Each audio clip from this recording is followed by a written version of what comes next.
I think that really kind of has been one of the pushbacks here is that like, oh, well, like corporate greed isn't increasing, right? That's a constant.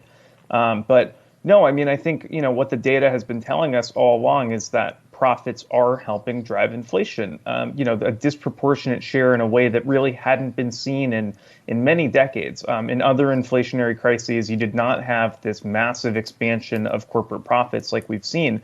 And, even like anecdotally, we've all seen that for the last several years, right? It's been like report after report for much of the last 2 years about how companies were booking record profits even amid, the COVID-19 pandemic. But, that is the other thing here, right? Like we've all been living through a pandemic for the last 2 years, or last 3 years, like price gouging in a pandemic is, unacceptable. It's not something we should just say, oh, that's normal. That's normal corporate behavior, right? Like there is an end result here that affects people in a really concrete way. Yeah, it's worth noting that there have been other times in American history and certainly in global history where there have been, laws promulgated to prevent exactly that kind of price gouging during a crisis.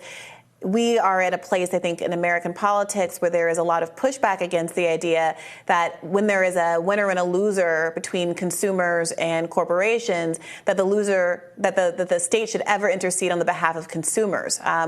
There's been, I think, a lot of narrative building successfully by conservatives that say that tinkering with the system in order to benefit the rich, whether it's through tax cuts or other kind of tax advantages that allow people to transfer wealth, et cetera, that sort of thing doesn't get a lot of scrutiny. But if you ever try to re-rig the system in the benefit of the working people, of consumers, of people whose money and labor keeps these companies going, then that is somehow an unfair rigging.